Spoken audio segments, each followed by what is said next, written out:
Assalamualaikum warahmatullahi wabarakatuh. Waalaikumsalam warahmatullahi wabarakatuh.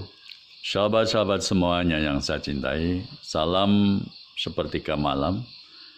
Bagi yang berkehendak melakukan sholat tahajud, monggo. Moga ibadahnya diterima Allah dan doa-doa dikabulkan. Ada yang bertanya kepada saya perihal adakah makna bil ghaibi atau lambang cipta dari malam Selasa Pon seperti ini. Saya jawab pasti ada. Yakinlah bahwa lorong rahasia Allah itu sangatlah luas dan sangat dalam, yang bahkan tidak bisa dijangkau oleh akal manusia. Akan tetapi bagi orang-orang yang mampu mengerti dan memahami tentang masalah itu, maka akan bisa mendapatkan pengetahuan dari sebagian rahasia-rahasia itu. Terkait dengan lambang cipta malam Selasa Pon, saya kira ada kaitannya dengan sebuah ayat atau firman Allah dalam surat At-Tariq yang bunyinya wal yangduril insanu mimma khuliqa mimma indafik yahruju min baini sulbi wa taraib. Hendaklah manusia itu memperhatikan dari apakah sebenarnya manusia itu diciptakan. Maka manusia itu diciptakan dari air yang memancar di antara tulang sulbi laki-laki dan tulang dada perempuan. Nah, sekarang makna dari lambang cipta malam Selasa Pon. Di malam Selasa Pon itu ada keadaan pada diri kita yang disebut dengan hajat babuli.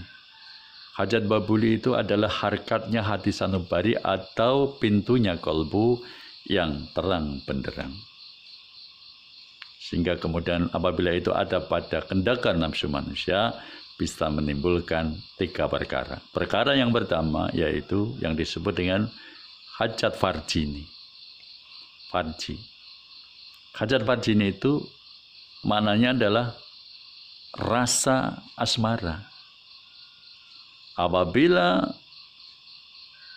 tulang sulbi laki-laki dan tulang dada perempuan itu kemasukan atau kejatuhan syahwat atau nafsu, maka di malam Selasa Pon itu pasti ada desakan pada dirinya untuk suka atau senang melakukan persenggamaan. Maka dari itu berhati-hatilah atas rasa asmara ini kalau belum memiliki pasangan. Yang kedua disebut dengan hajat tirahi. Hajat tirahi itu adalah harkatnya ruh menyatu dengan rasa, sehingga itu disebut dengan ruh ilapi atau perilakunya ruh. Maka dari itu, apabila suami istri atau laki dan perempuan pada makom waktu tertentu di malam Selasa Pon ini ketika melakukan persenggamaan, maka insya Allah itu akan menghasilkan keturunan atau anak. Jadi sangat baik bagi orang-orang suami istri yang belum memiliki keturunan di malam Selasa Pon itu, apabila makom waktunya tepat sehingga kemudian mereka melakukan persenggamaan, maka insya Allah dia akan mendapatkan keturunan. Yang ketiga disebut dengan hajat rasa mana. Ini berbahaya. Hajat rasa mana itu maknanya adalah harkatnya ruh tidak mendapatkan kekuatannya hajat, sehingga kemudian desakan nafsu asmara ini liar atau disebut asmara yang tidak mendapatkan tempat. Contohnya apa? Contohnya adalah suami istri yang berjauhan yang ada desakan untuk melakukan senggama, atau laki-laki yang belum memiliki pasangan, atau seseorang yang sedang berpacaran yang ada desakan keinginan untuk senggama pada dirinya. Itu disebut asmara yang tidak mendapatkan tempat. Nah, karena itu asmara yang tidak mendapatkan tempat, maka diistilahkan juga dengan asmara yang berhamburan atau mani yang berhamburan. Maka dari itu harus berhati-hati. Oleh karena kita memahami dan mengerti lambang cipta seperti itu, maka semoga saja kita memiliki pengendalian yang kuat atas diri kita terhadap adanya Kajat babuli itu.